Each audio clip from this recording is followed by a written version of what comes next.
Welcome back to the Beyond the Wire podcast. I am your host, Tim Keller. Along with me is Mr. Matt Disher in his fancy office. Good to see you, Matt. Hey, how the heck are you? I'm doing good.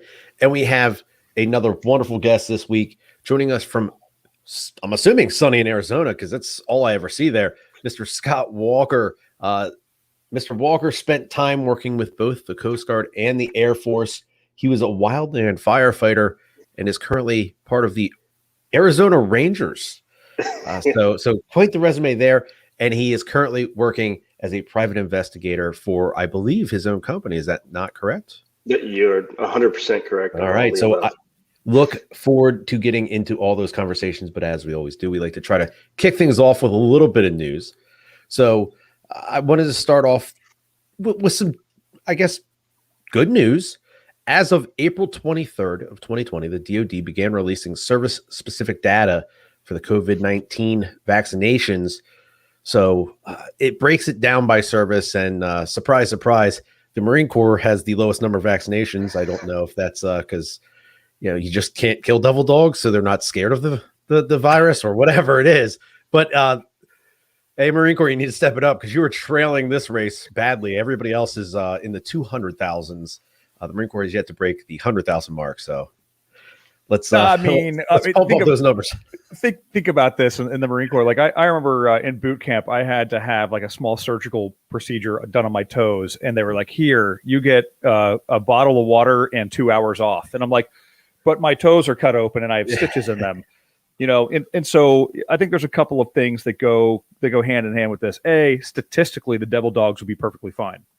Statistically, from the rates of illness and death and things like that from COVID, these are, what is this population of the Marine Corps is probably 99% under the age of 35, right? Mm-hmm. So these are people that are in tip-top shape, eat dirt and sleep in it. And then, of course, when you get that shot and you're going to be not feeling well for a couple of days, they're not going to give you any time off. So these guys are like, I'm not doing it. Yeah. Well, when you go places that the virus itself is scared to go, it's tough to catch a virus. Right. And that's the other thing, you got to look at and I know that everybody shows up for the military in boot camp and in their first couple of days in the military, you got like at Parris Island, I showed up and that one day they injected me with like 28 things. Mm-hmm. Yeah. And I distinctly remember every part of my body hurting and I had no idea what they were giving me. So, you get and then later on, I got the 6 or 7 series anthrax shots. Yeah, for going overseas. Yep. You get the malaria pills, which they say now are like causing brain damage and stuff like that. So, I don't blame a lot of these folks. This is the toughest branch of the military, if I do say so myself. This is a bunch of young men and women who they joined, frankly, to take risks. And I don't blame the sentiment there. I don't know how else to say it though. Yeah, definitely a lot of shots as soon as you got to boot camp. I remember the next morning jumping off that top bunk and my right leg decided it wasn't there anymore. So I hit the ground pretty hard. Speaking of boot camp, I did want to give a shout out to my niece, Crystal Arredondo. She just graduated from the Air Force basic military training. So last Thursday. Sadly, you couldn't be there in person, so they did a fun little YouTube. It was a live stream. They had multiple cameras. It was fun to see. So proud of her. She's going to be semi-close to you, Matt. She's going to be up there in Dayton for her schooling. So that's going to be fun. Hopefully, you can get out there and visit her. But overall, the entire across all the branches, 760,249 fully vaccinated service members as of the 23rd of April. So awesome to hear that more and more of these individuals are getting vaccinated. I was reading an article on military.com earlier about, these ships as they've become fully vaccinated. They're allowed to make certain port calls depending on the country they're stopping in. Get off the ship for a little bit. Enjoy being, part of, being in the Navy is getting to travel the world and see the world. If you can't get off the ship, it's tough to actually see the world. So it's good for those young people that are on those ships that some of them have definitely signed up for that branch specifically to go see certain places. I've spoken with a handful of people that are in the Navy on these aircraft carriers and a handful of Marines that are out on these expeditionary units. And they were out during COVID and when the whole world was shut down. And I can't imagine, I was with the 11th MEU just before 9/11. And this was before the world got turned upside down a long time ago, for the first time in my generation. And we were stopping everywhere. We were stopping in Thailand, Singapore. We were in Bahrain, UAE. Went in and out of Jordan real quick, spent some time in Kuwait, Saudi Arabia. We were in and out of these different countries, and these sailors and Marines that have been out for the last 12 months or so, I'm like, so where'd you go? And they're like, we didn't go anywhere. We literally didn't go anywhere, which has to be just a terrible deployment, especially if that's going to be your only one. Yeah, if you joined the military to get some skills and go see the world. 2020 got put on hold. Yeah. You're not getting that same experience that service members before you have. So it's hopefully things start to get back to normal. Another bit of more serious news: the Department of Veteran Affairs is intensifying efforts to end veteran homelessness after 3 years of no progress. The thought here is, with the end of the year-long pandemic and the ending of the moratorium on evictions becomes closer, that we're going to see a large spike in veteran homelessness. I would also imagine this is a large spike in overall homelessness, but the VA and the Department of Veterans Affairs simply focuses on the veteran side of this. So over this past year, with the moratorium on evictions, people being out of work for whatever reason, landlords, property owners were not allowed to boot their tenants for the inability to pay for those properties. So now, as that moratorium comes to an end, the thought is more and more of these veterans are going to become homeless, find themselves in a pretty bad spot.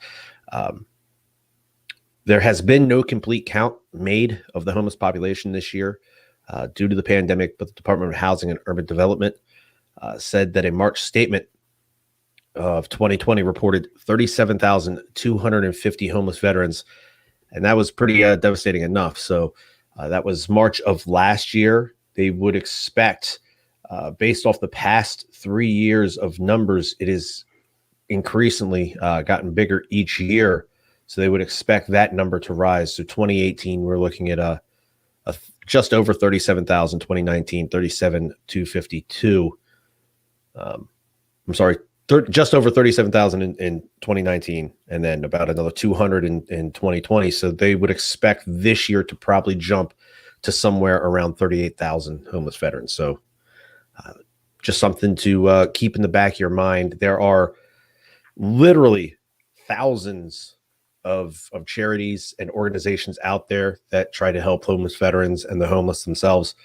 So if you have the means and you feel obligated or intrigued to, you can do work, you can volunteer, or you can, deposit some cold hard cash and try to help some of these individuals out. So this is one of those ongoing topics for many presidential administrations over the years, back to back, have said that they're going to end this issue of veteran homelessness. But I think that I agree with you, Tim, that this effect from COVID will not be specific to veterans. It's going to be the greater population. When those numbers rise, of course, it affects the veteran population as well. I don't think that there's an easy answer. It's not as simple as, hey, everybody go get a job. And the article that we're reading right now from military.com talks about this. It follows a couple of one sailor and one Marine, one who had turned to alcoholism or turned to drug addiction and things like that. I think the other big thing that we have to discuss when we're as a larger topic here is a lot of the homelessness rate it's drugs, it's mental illness even prior to joining the military, and then people not receiving the help on the way out, reconnecting to society. Jobs is always a big one that I talk about. If you can make a successful transition, your chances are that you won't end up sleeping under a bridge as one of these candidates or one of the people in the story it has to do sometimes. So that, it's such a big topic, but I don't think it's as easily tackled as some of these administrations just saying, hey, we're going to go ahead and chip in $200 billion and build a bunch of houses, because that's not sustainable. That doesn't. Then what happens when those people are in those houses? and landlords are hesitant to keep them in those houses, et cetera, et cetera. There's a lot of different topics to cover, but I do think the effects of the pandemic, the effects of policy around the pandemic are probably we're going to be seeing these results and these negative effects for many years to come. Absolutely. Yeah, absolutely. A lot of this is all going to get flushed out in the days to come, and we'll see what has worked and what has not. And hopefully we never have to deal with something like this again. I would imagine at some point we would, but hopefully we can take some lessons learned from this time. And the next time we're faced with a challenge like this, we have some better options at our disposal. Now for what I'm going to consider the best news of the day from military.com. The headline reads, "Another life event stalled by COVID. Divorce." Now, this isn't the nicest topic to talk about. I've been lucky enough not to completely drive my wife insane to this point. To this point, fellas, we're coming up on 10 years. She's a very patient lady. I have not had to deal with the topic of divorce in my own personal life yet, but fewer military members divorced in 2020 compared to other recent years. This is new data from the Pentagon. But rather signaling better marriage relationships for military families, the dip is most likely simply tied to less accessible divorce proceedings during the COVID-19 pandemic. So the thought is you're a young, military member, the high school sweetheart decides she's going to come out to Fort Bragg or Camp Pendleton or, the air base you're stationed on, and you love her so much, or you love him so much, and you guys tie the knot. You find yourselves in military base housing. You spend 6-7 months together, and you're like, this person's driving me absolutely insane. I can't deal with this. It's just not going to work. We need to get this divorce. Well, now you can't get out of the house. We're under quarantine. Everything's locked down. You can't go get these divorce papers that you normally could not so easily get, but they were accessible, readily accessible. So the 3.1% average military marriages ending in divorce over the past calendar year has dipped down to a 2.8. So from 2019 down to 2.8 in 2020. So we saw of the 671,809 military members married this year, almost as many that were vaccinated. That's an odd number. Huh. Only 18,494 were divorced. I guess overall 2.8% divorce rate's not bad considering what do they say? It's a 50% divorce rate across the board. Hey, yeah, military's doing something right, I guess. So for example, 2020 divorce rate amongst military officers was 1.7% compared to a 3.1. Hey, the officers are doing well. Enlisted members, the 2020 rate among all women, 6.5% compared to a 2.5% of all men, which I find to be interesting. It's, you don't want to make fun of something like this, but hey, you're quarantined, you're spending even more time with these individuals. I'd like to see the birth rates on like military, hospitals and stuff like that. See if there's a spike, because what we went in March, April yeah. last year. So I'd like to see like the December, January birth rate numbers on some of these military bases, hospitals and things like that. See if those spike. It did too. This is, I think I realize this is not a humorous topic per se, but at the same time, you got to think about when you think about all the things you were just stuck with during some of the lockdowns and quarantines, like this is one of those, let's call it a first world problem. It is not like, oh, I'm stuck in the house with this person. Yeah. Like maybe you should have thought through this decision a little bit better. and you know how it goes. I remember the 18, 19, 20-year-olds getting married when we were just little puppies in the Marine Corps, and somebody would go out and go to a bar one night, and then the next day they're dating somebody, and then the next weekend they're getting married. Yeah. you didn't have a whole lot of time to make that decision. Yeah, young people make fast and sometimes very stupid decisions. So right. Sometimes they work out, sometimes they don't. yeah, I think it's probably a good thing that the divorce rates are down. You know, for some of these people, had it been so easy to get a divorce, I'm sure some of these people would have pulled that curtain a little bit quicker. Maybe for some of these couples, they found that, hey, all they actually needed was a little bit more time together. You know, that quarantine might have saved a couple of these marriages, honestly. Right. So, hey, you never know. But I saw that article headline and I thought, well, this could be a little bit of fun. Let's talk about this. It is. So, Scott, let's get into you, sir. Let's talk about your career, your military service, and post military service. So, looking at your LinkedIn bio here, you were a criminal investigator with the Department of Homeland Security. You worked directly with the Coast Guard. I did. Yep. Okay, so I mean, you spent 10 years doing that. Let's talk about that. You know, was that your goal? You wanted to be an investigator? I kind of fell into that. Interesting. The funny story is that I've kind of always just followed my nose. I haven't really planned anything, and just kind of how I fell into being a criminal investigator with the Coast Guard. I was in the Coast Guard Reserve, and I was working in law enforcement. I was specifically working for the Department of Energy on their SWAT team. And my uncle was working a bank robbery detail with a retired Coast Guard agent.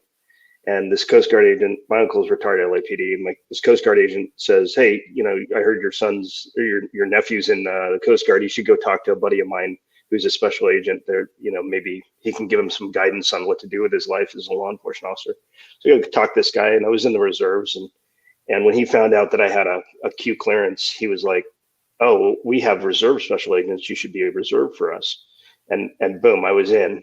September 11th happens, and the special agent in charge calls me and says, "Do you want to be a civilian special agent with the Coast Guard?" And I was like, "Sure." It literally, you just put yourself in the right place, and it kind of happened.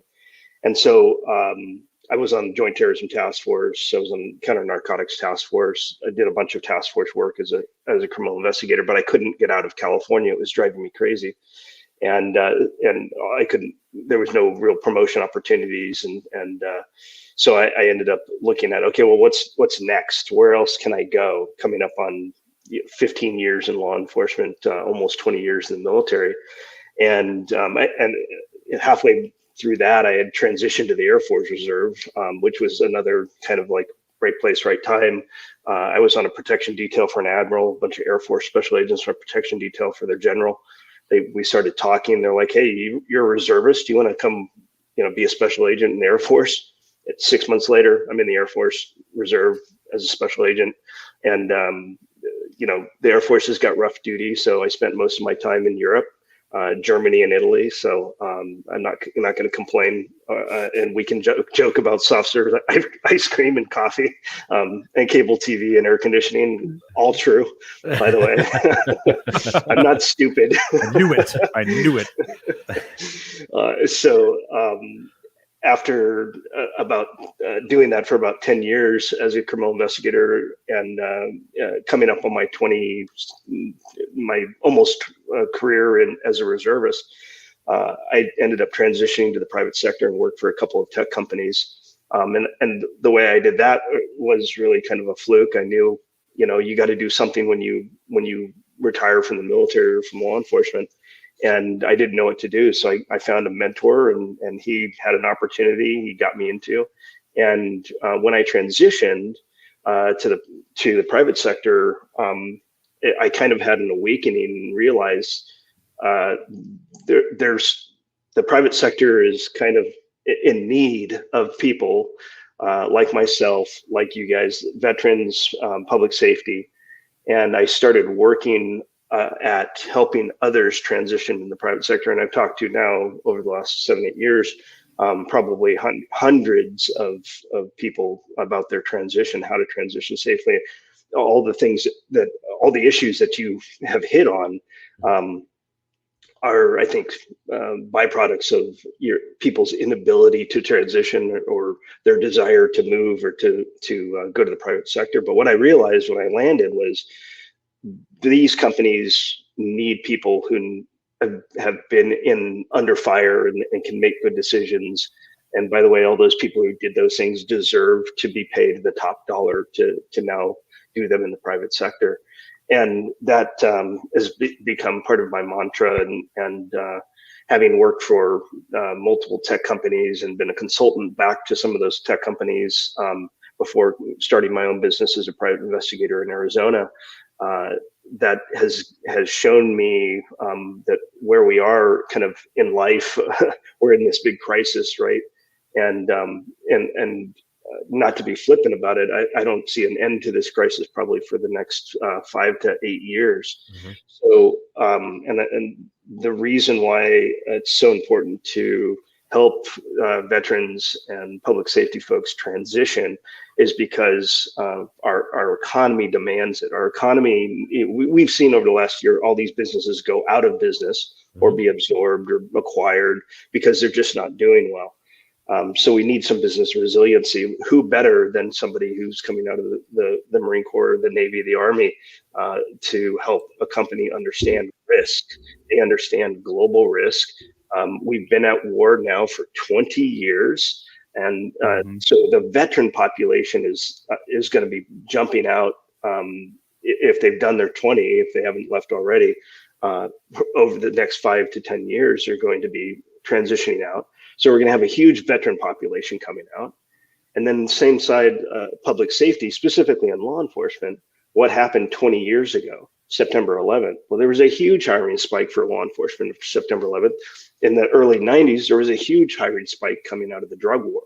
So we have folks that are hitting 20 and 30 years over the next 5 to 10 years, and they're going to be coming out and they're going to need guidance. So, the good thing is that there will be plenty of people to do the work. The hard thing is not only convincing companies that they need these people with these skills, but showing these folks who are in transition, this is how you transition successfully, and to get that mindset right so that we don't end up with them homeless. We don't end up with them divorced. All of those things are linked. The stories that you guys covered all linked together. Right. As these are the concerns that we're going to have over this new decade that we're in, which I consider a crisis decade. I don't see us getting out of this anytime soon. But that's where it came from. You mentioned something real quick. You talked about the abundance of people who went into like law enforcement, for example, after 9/11, and we're going on 20 years, and those people are going to be retiring soon. I know, Scott, in a conversation you and I had, what about, do you see any mass exodus from law enforcement right now, given current events? Is that a factor as well? Is that something that you see, or is that just anecdotal that I see on the media sometimes? No, here's the issue. It's multi-factored, and it's compounded by, so if you look at the media, in my estimation, whether that be social or mainstream, they are the gasoline. The fire's already been lit. They're just out there shaking the jerry can over the gasoline, or over the fire. But the issue is two-pronged. Not only did we had a generation, the Gen Xers, our generation, which I call the fixer generation, got out of high school, college, whatever, got into law enforcement, got into public safety. Not only are they aging out, we're in our 40s and 50s now. They're aging out of that career field because, believe it or not, that is a young person's game. Running and gunning and kicking down doors, that is not something that's sustainable for a 60-year-old. Right. There's very few 60-year-olds that can physically do that. But so now you have folks that are that generation's aging out. Compound that with the new generation, our millennial generation. And I'm not disparaging, by the way, of any of these generations. Every generation has a hero archetype who will serve others. But we got to look at the whole generation and say, will it serve at the capacity that we need it to serve? Right. And so now this new generation, the millennial generation, is coming in to work age, and they're going, yeah, I don't think I want to do that job. That sounds really tough. It's outdoors. I really want to be in front of technology.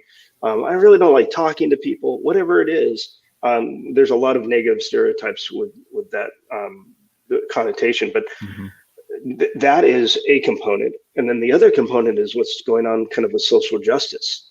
And the reason why this is all important is I finished reading a book called The Fourth Turning by a couple of demographers, and it talks about different generations have different challenges, right?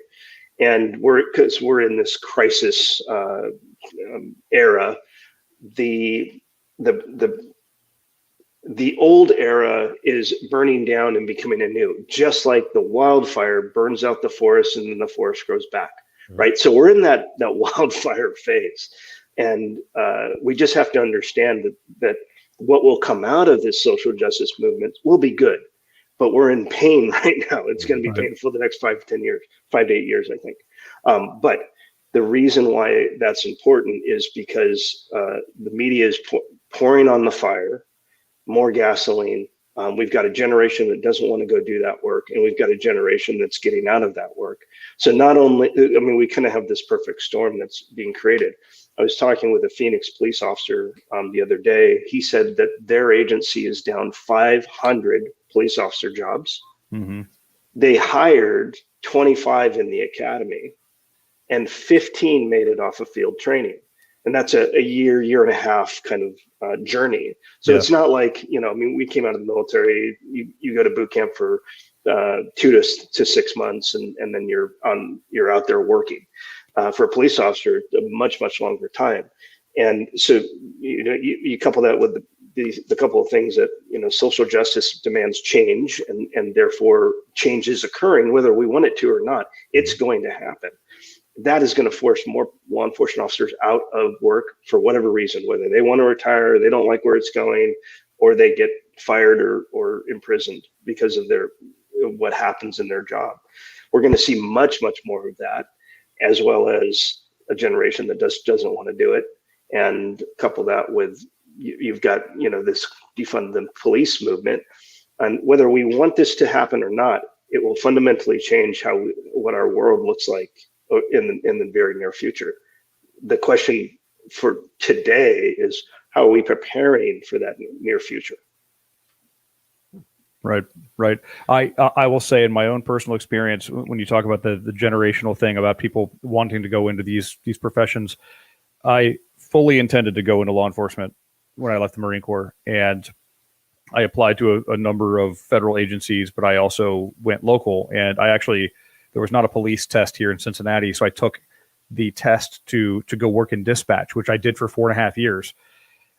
Loved that job. It was a very interesting job. When you'd watch the news about events, local events, many times I'd realize how much the news got it wrong or didn't have the story the right way, because I was actually dealing with that situation or whatever it was. But the other thing I realized was that I didn't want to go into law enforcement. and the fun thing about that was that, you deal with the same issues over and over again, a lot of the same people over and over again, get the same calls from the same people, responding to the same issues, same thing, to the whole of society. The loud barking dog down the street is an emergency, and they're unaware that a shooting has just taken place 4 blocks away. And that's why the police aren't coming to the barking dog, but they want to call you back and yell at you and things like that. It's a societal entitlement issue. It's the way things work is misunderstood issue. It's so many other things, but I see why now, especially with social media, there is this really, I call it a misunderstanding of how these professions work and how these men and women go about doing their jobs. And then, of course, you take the statistically few incidents that make the headline news, and it appears as though everybody is doing it, and it makes it really hard to go to work and put on that uniform and go do that job. And I think it's a cycle thing. It's kind of like in the beginning of the Iraq and Afghanistan conflicts, everybody was like, "Go get them, American troops." And then 5, 6, 8, 10 years later, people were like, "Why are we fighting this battle?" Mm-hmm. It kind of cycles. It cycles around. So much to have a conversation about there. Yeah. I was just watching, I guess a week or so ago, I was watching a documentary on the Son of Sam back in the late 70s in New York City. And they were talking about when they got who they believed to be the guy, that there was just this outpouring of love for the police department of New York City that they had never seen before. They didn't know, people even cared. And, so that was a high point. And then, I'm sure within months, you're pulling somebody over that 2 months ago was outside cheering for you. Mhm. And now you're pulling them over for speeding, and they're, why are you doing this? What? I didn't do nothing wrong. I as well. I got out. I actually, the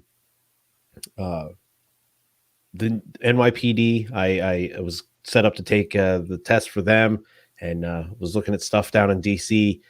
I never ended up pulling the trigger on any of those. And I'd say that at this age and the way things have been going over the past few years with society, I'm appreciative that for whatever reason I didn't pursue those opportunities at that time, because the job's under so much scrutiny. It would be tough enough to do that job on a daily basis, and now constantly, with just the way society is, everything is filmed. Everybody's got a camera, and if you don't say the exact right thing, do the exact right thing in the heat of the moment, you're possibly losing your job. And that is you're making split-second decisions, and they're not always going to be the right decision. So to the ones out there doing it, I do appreciate you, and keep trying to do the right thing, because eventually your impact will be felt. I would even add to this that a number of years ago, 20 years ago, they started putting dash cams on police cars because of the the public outcry was like there was a misunderstanding again, and now they have body cams, and we see these things. But even one step further than that, what we're seeing now are videos that don't show the whole story too. That's right. So then it's somebody with their cell phone recorded something happening. It looks really bad. Oh my gosh, I can't believe this happened. But you're missing the first 5, 10, 20 minutes of the story. My son literally watched a video last night. He watched there was a recent incident in New Mexico where a gentleman shot a police officer on the side of the road and killed him. And all this, like, statewide police are converging to try to find this guy who decided he wants to have a shootout with the police after they pit his truck on the side of the highway. And the headline for the thing was, it shows this police car slamming into this truck, and then they have a little shootout on the side of the road. The cop gets shot. The bad guy gets killed on the side of the road. But there is a half an hour of content before that little incident, before the vehicle gets pitted and the police start shooting this guy, that happened, that explains what's going on here. This guy is shooting at the cop cars as he's flying down the highway for a half an hour with an AR, no less. Yeah. But it's one of those things where, again, no matter what happens, this is the age-old conversation. Then we'll get back to our conversation here, Scott. The age-old conversation is: are there bad apples? Absolutely there are. Mm-hmm. Are there people that ruin professions? Absolutely there are. Are there good people in professions? Most of them are. Most people in every profession are good. I would venture to say, if you're a hopeful thinking person like I am, most people in general are good. The society is riddled by a handful of bad people, but mostly people are about their business, trying to go to work and do their job. And you're right, Tim. In these roles, it's impossible to always be right. It's impossible to always be understood too. It's the same as the military. Well, why did the military go into the city and with an armed engagement? It's like, yeah, there may have been one civilian, but the city was full of 1,000 bad guys. What's the right choice to make here? And sometimes it's a very tough choice to make. My own uncle was a sheriff's deputy in Jefferson County, Missouri. Was killed on a traffic stop. The guy shot him. He stopped a guy for speeding and got killed on the side of a road in Missouri. And this was one of those incidents that when I look at this, he was simply stopping somebody who was hauling down the highway over speed, and stopped a guy just to have a conversation with him. Was apparently going to give him a warning, and the guy killed him. Yeah, he broke a minor law. Right. Right. It's but we won't see that on the headline news. It won't be oh my gosh, bad guy kills cop on the side of the road. It's one of those things. One of my biggest concern, what you're saying, Matt, I've seen all those videos that you're talking about with the New Mexico troopers, so I know what you're talking. Where you're coming from. And here's my big issue: technology is getting so easy to use on our phones that they come out for every instance, but they don't capture every angle, and they don't capture the officer's perspective. So let me take it a step further and tell you about what's coming in the future. It's already here, but you'll have it more accessible. The technology is getting easier to use. But deep fakes, I'm not talking about fake news, I'm talking about deep fakes. It's where you change the perception of in the video or the audio or some content in there to suit your own needs, whatever it is, to make it sound like or look like something else that it wasn't. Sure. So now let's extrapolate that to your situation where everybody has a phone, to your point, or everybody has a Ring doorbell. When they start manipulating that video, because it will happen, not a matter of if, it's already happened for jokes, right? They make Obama say funny things, or they make some, Trump say funny things. Well, he says funny things anyways, but but they will manipulate those videos for whatever need they want. And this isn't something that is just happening inside the United States. This is happening around the world. So, where we have we're a first world country. Extrapolate that now to a third world country where maybe the, first MARDEV is going in to go do something, and they're having deep fakes made of their activities that shows them doing atrocities. Right. So when an atrocity occurs in the military, what do? We investigate, we sanction, we arrest people. That's the American military. What happens in foreign militaries? Oftentimes, and we don't do it right all the time either, right? But oftentimes they don't do anything at all. So we're coming into an era where technology will really be a question mark. Already people believe way more than they should about what they read on Twitter or Facebook. Right.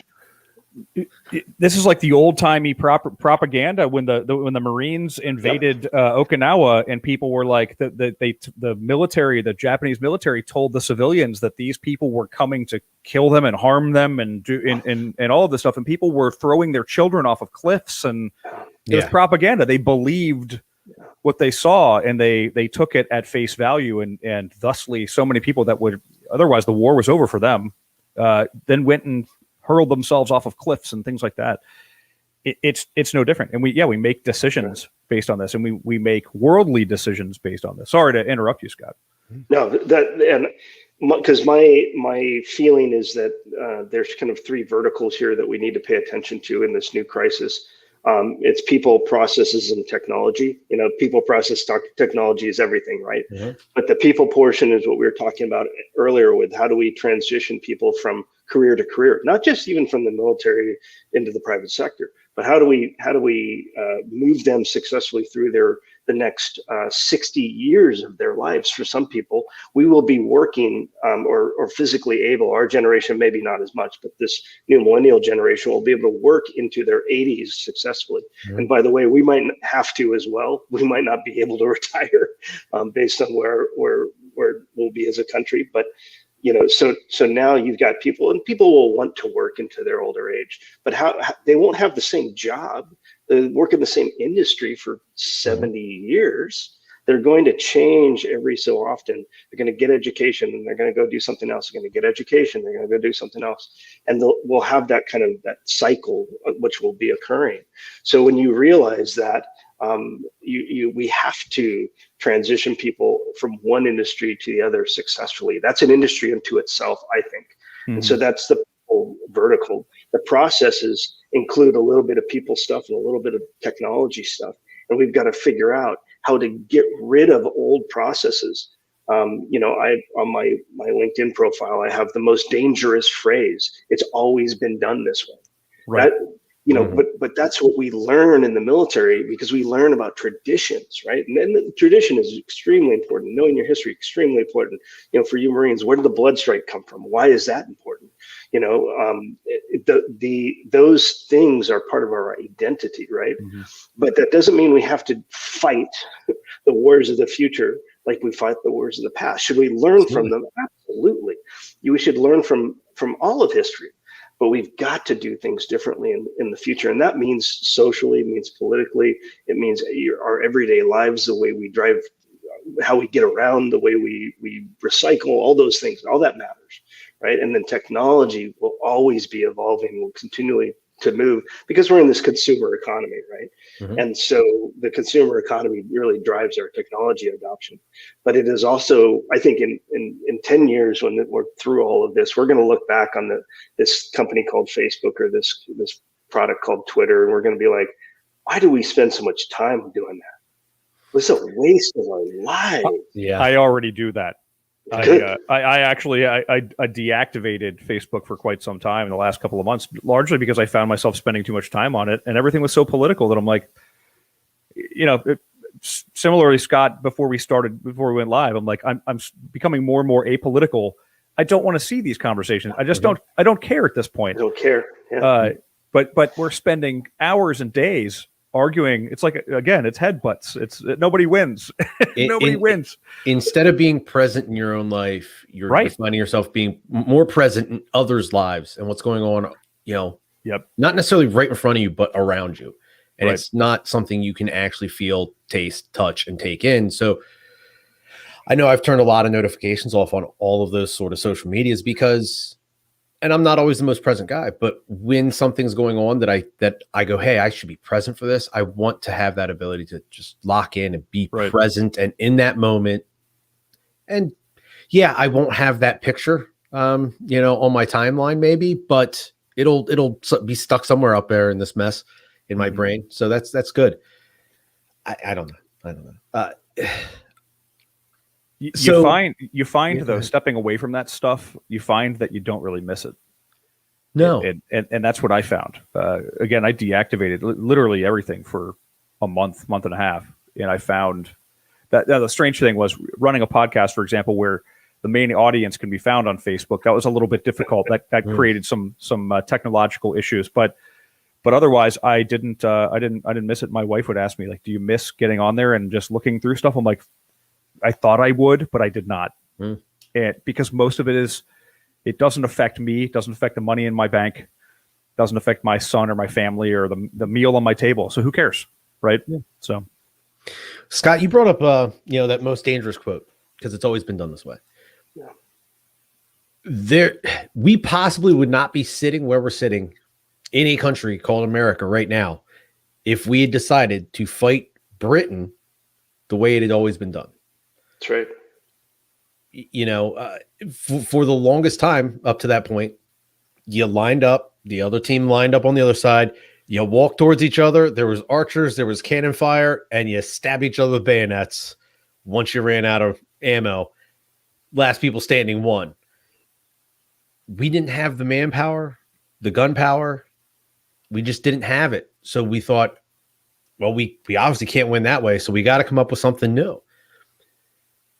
As technology grows, there's more and more options to do things as it is. So going into any situation, thinking, well, we'll just do it this way because that's how it's always been done.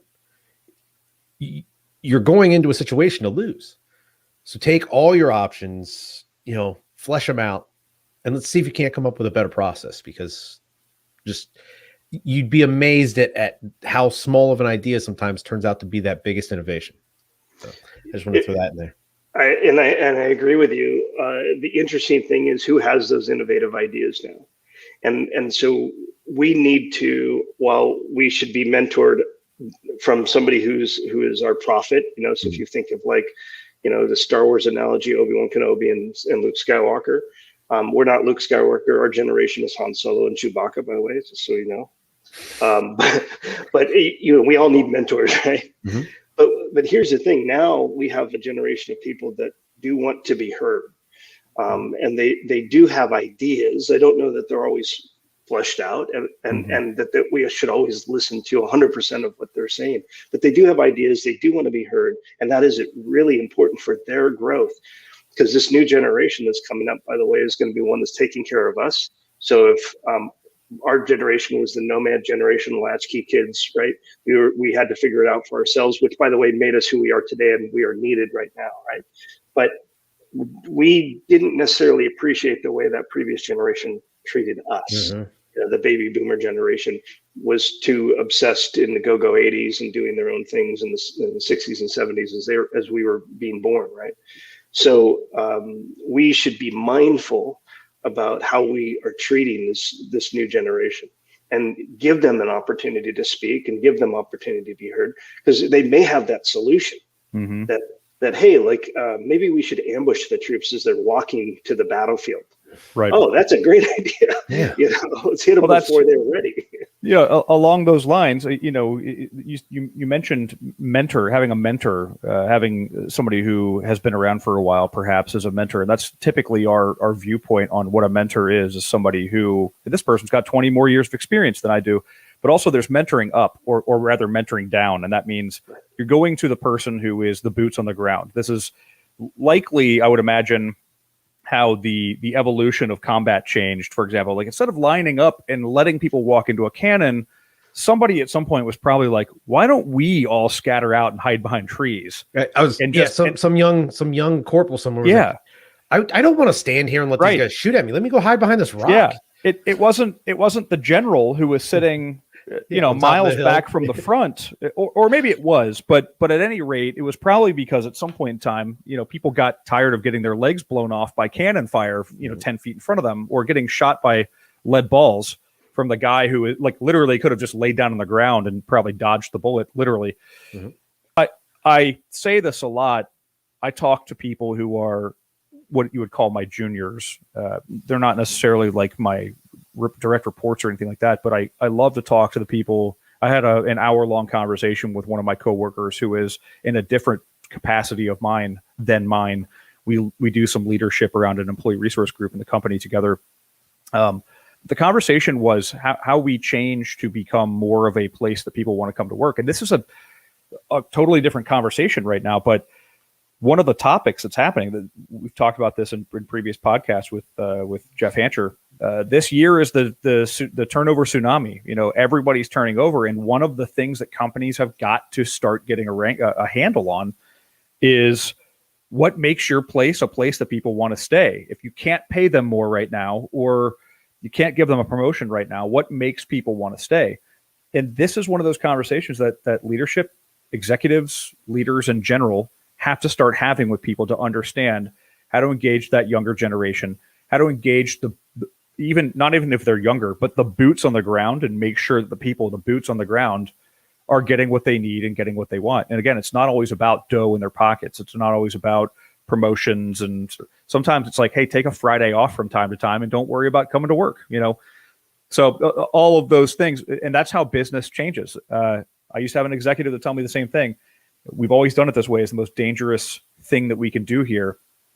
But companies also hamstring themselves by having all of these unbendable policies and practices in place where it's like, all right, listen, like we really need to hire new people. Let's go build a campaign on social media. And it's like, our social media policy doesn't allow us to do that. And it's like, then you're missing the bulk of the population that you need to go reach. And it's because somebody wrote up a policy that doesn't know what they're talking about, essentially. Do we want to hear that? Do the executives want to hear that? Maybe not. But they need to be able to listen down. They need to be able to listen to their boots on the ground again, so that you're not out fighting combat Civil War style. Well, who knows better than the folks that are coming into these roles because they're experiencing it, right? Right. The prophet generation hasn't experienced that transition into the new world, into the new work experience. And if they have, they've experienced it very differently. Right. And I love talking about the new workplace, because I believed years ago that we would be where we are today, as far as our ability to work remotely. I just didn't think it would happen as quickly as it did. Obviously accelerated. Yeah. But now we've been doing it for a year and a half now. Right. This is a concept. We've proved it. It's over. You can work remotely. You can work from Kansas City. You can work from New York City. It does not matter. If you want to work someplace, you can. And by the way, with 5G technology and 6G technology on the horizon, and Starlink that is starting to function, you literally can work from anywhere. Because we'll be able to have this conversation in Alaska, out in the hinterlands, and still be able to communicate like we are today. So we're moving to a management by objectives, which is also akin to the gig economy. If you want to do a thing, you sign up and you do that thing. And then when you don't want to do the thing, you don't do the thing. I want to go on a road trip for the next 2 weeks, so I'm not going to do anything. I'm going to be on the road trip. like, oh, wow, that's really going to change the face of the workplace, right? And by the way, on my side, on the security and investigation side of that, it also has other implications, right? This is like the butterfly flaps its wings on one side of the world and affects tsunami on the other side of the world, right? So all of this change is the constant, but all of this change is going to affect the way we all do business. And that's the one thing that we need to be understanding right now is personally and financially in our own lives, we need to be resilient. And that's the big thing that I don't think a lot of people who are much more senior than us and maybe hold those chief titles in a business really understand, because they never had to struggle like we have had to. I mean, what did you guys lived through it just the same way I did. The first big war since Vietnam, right? We got, we had on September 11th, we had our D-Day or our December 7th event, right? Kicked us into a war, which kicked us into a recession, right? And then the housing recession, we came out of that. And now we're into a pandemic. Come on, this is get a break. It's been a fun run. In my generation, this is the second economic downturn or shuffle. I think since I've been in the professional world, since I've been earning a paycheck, this is the second one. We had one 10, 11, 12 years ago now, and now again. And who knows? I'm about to get my deck redone, and when I booked the job, lumber prices were not astronomical, and now I'm like, well, this. Fortunately, we've got a savings and we're okay. We can pay for it, but it's like, how many plans are put on hold now because everybody's lives got turned. I realize that the deck example, again, first world problems, but so many other things have been impacted by this more seriously, that people's plans and lives and everything have just been put on hold, and they have to shuffle them around, and who knows what happens in the next 9 months, 12 months as a result of this. Absolutely. So Scott, let's talk about some of the veteran mentorship you do. You talked about not only the transition for the next 40 years. Once you make that initial transition out of the military into the civilian sector, but for the next 40 years, roughly, you're probably going to be transitioning just because it's kind of how the work population works now. You go to a place, you're there for a handful of years, sometimes even just a couple months, and you're on to the next opportunity. And with this, this rotating door that's about to happen, what would you say, and what do you tell these veterans you mentor about these transitions, and what are some best practices? Well, let's talk about why veterans are really good at this, yet they don't even know that they're going to be good at this. What did we go through? Regardless of branch, we all have gone through a challenge. Some call it the crucible, others call it boot camp, but whatever the Air Force calls it now, summer camp. I'm not sure. But we all go through. Some sort of kind of challenge to get into that organization. And so that through that physical challenge, the mental challenge, the away from family, maybe for the first time, and all of that, really, it cemented something in your experience that is resiliency, really, when it comes down to it, your ability to work cross-functioning, ability to work in a team. And then you get inculcated into an organization, whichever branch of the military, and then you get inculcated into a family, which is like your unit or your squad or your platoon or whatever it is that you do, your MOS, your AFSC, your rate. And all of those things have made you, given you identity, right? So in the early part of your life, maybe you had identity in high school because you played water polo, or you played football, or whatever you were in a sport. But it's different now because you're under this new phase of your life. But it made you it gave you the tools to be successful in the future. But they don't realize that, because the military is really good at telling you what to wear, telling you what to think, telling you what to carry, telling you what you need every day. You don't have a question. When I wake up today, I need to be in the summer dress uniform, or I need to be in, BDUs, whatever it is, and if they didn't issue it to you, you don't need it, right? We always say. So you don't have to worry about healthcare. You don't have to worry about anything really. You just kind of do what you think is best, and you give 100%, or what you think is 100%, and you'll be okay. So when they start to think about transition, for whatever reason, the reasons are endless, but they want to make a change. They don't realize, because they're applying everything that they learned the same way they learned it. So if they were the way they were managed in their career field is the way they are going to lead maybe in the private sector, or their approach to problem solving is going to be very similar. And all I want them to understand is that the private sector is still very much like the military, but they don't really have that maybe level of clarity unless you're an officer or senior enlisted. You don't really know how the military works. Mm-hmm. How did you get beans, bullets, and Band-Aids? Well, somebody procured those from a contractor or a vendor. The military bought them, the military stored them, and then when it was time for you to get issued your gear, you were issued your gear. But people don't understand that also occurs in the private sector. Mm-hmm. And so the first thing that I do with veterans is explain just that. You know, a company is very much like a command. You have a CO or a CEO, pretty much the same person, mm-hmm. the person who's going to be calling the shots for your organization or your unit. And then you have finance, you have procurement, you have operations, you have all the same things. But when you draw the assimilations for them, then they're like, oh, they don't, especially if they've been a young enlisted person, maybe been in for 4 years and they're transitioning. They haven't had the experience to understand all the different breakdowns in the command and what is there. But when you do show them that, that's when they go, okay, a company makes sense to me now. Mm-hmm. And then understanding the hierarchy, and then understanding the mission that you had in the military, whatever that was, whatever branch, if you're a pilot, or if you're in submarine ops or whatever, special operations, you had a mission that was separate. That's kind of like the culture of a company, or the mission of a company.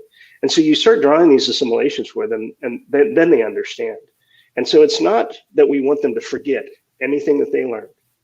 We just want them to pivot to understanding that kind of thing one is a company exists to make money. Mm-hmm. So if you don't want to make money for the company, there are nonprofits that you can go into. You can volunteer and be altruistic. Those are all good things you should be doing anyways. Right. But it's really this understanding that you have all the skills today. You have to have a different lens to look through and apply those skills. And maybe don't apply all the skills, because not all the skills that we do, everything we do in the military is good. Right. So that's where I start with people. That's awesome. That's awesome. Now, I thought about this the other day, and I want to start asking guests as we begin to wrap up. But and I think what I guess you're going to go with, you've brought up a couple of times. But what in your time with the military, what did you learn in the military that has helped you the most with the post-military life? The thing that really helped me the most was, so as a criminal investigator, I remember being assigned an investigation. It was an environmental crimes case, and there was a special training school that we were all supposed to have gone to before we get assigned environmental crimes cases. And I went to my supervisor and I said, hey, I haven't been to the environmental crime school. I can't do this investigation. And he said, you have all the skills that you need to do environmental crime. But I said, I haven't been to the school. I only got the special training from the EPA. And he said, did you go to the academy? So we go for criminal investigators, we go FLETC. And I said, yeah, I've obviously graduated FLETC. And he said, well, then you have all the skills that you need to be a good investigator, which what he was talking about was the ability, first of all, to be curious. Second of all, you know how to ask questions, right? Mm-hmm. Go ask questions. And he was 100% right, because when I got on this pollution investigation, turned out to be, I started working it, and I quickly found people that I could pull in as experts and help me understand the things that I didn't understand. And by asking them pointed, direct questions and really being curious and following my nose, and that solidified me to when the question came up, well, you can't do this forever. You know, you can't work in this government agency forever. So that ability to be curious and then to ask questions and to try and piece it together is what has sustained me for my whole career.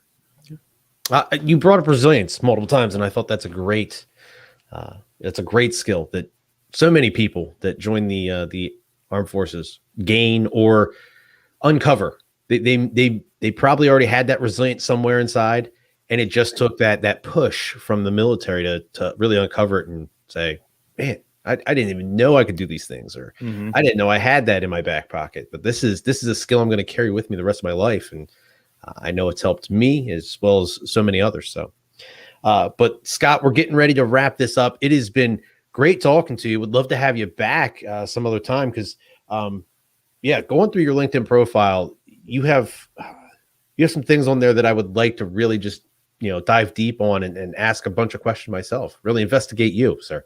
Yeah, I'm an open book. Tim Keller, podcaster, investigator. Yeah. But before we get out of here, this weekend everybody gets to celebrate Memorial Day. Just wanted to take a second to say that obviously anyone that is currently in the military, I know from personal experience being in Southern California, a lot of people recognize the high and tights or the Navy bases. The Navy guys get recognized a lot down there, and around holidays like Memorial Day, people come up and thank us, and just be gracious, appreciate the thanks and everything. But let's not forget what Memorial Day is truly about. It's the people that aren't here anymore, the people that gave everything. Matt, you actually have a good buddy. We're on an anniversary or coming up on an anniversary. Today is 17 years. My friend Matt Henderson was killed in Iraq by an IED explosion. Matt was killed with Kyle Codner and Dominique Nicholas, all in the same explosion. But we were combat engineers, so our job was it essentially evolved to deal with the explosive situations that were happening on roadsides across Iraq. This was in 2004. And I was fortunate enough to be able to make it to Nebraska to carry Matt to his final resting place and meet his family and everything. But yeah, today is May 26, 2004 is that anniversary. So it's always appropriate. It's rolling into the weekend of Memorial Day. But that is, for many of us, every day is Memorial Day. I wear a memorial bracelet. I don't take it off. It's Matt Henderson's information. I know that I have friends who wear multiple of these. I have friends who have their names, their friends and their fallen, or the names of the fallen tattooed on their ribs and tattooed on their arms. So this is something for many service members, prior generations and the post 9/11 generation that share every day as Memorial Day. But that's what this weekend is about for the rest of America, is just to take a second during your barbecue, take a second during your baseball games, and remember that while we don't always have to agree with the politics or policy of conflict, the men and women who sign up to serve do it selflessly. They do it for the men and women beside them. Absolutely. And there are no politics or race or opinions in foxholes. We are all fighting for the people alongside of us. So just remember that. And of course, I always remember Matt Henderson, who was a good friend, the guy that would drive you to the airport, which was an hour and a half away, and wouldn't ask you for a dime. He'd just do it because he was one of the only guys with a truck, and he was a nice guy. He'd give the shirt off his back. So I remember Matt every day. Yep. So to Matt Henderson and to all the fallen soldiers, Marines, sailors, and airmen, we appreciate your ultimate sacrifice. You're not forgotten at all. And that's what Memorial Day is about. And I hope everybody has a fantastic Memorial Day holiday. Enjoy, hopefully, that day off. Enjoy it with loved ones. And we'll see you next week right back here on the Beyond the Wire podcast.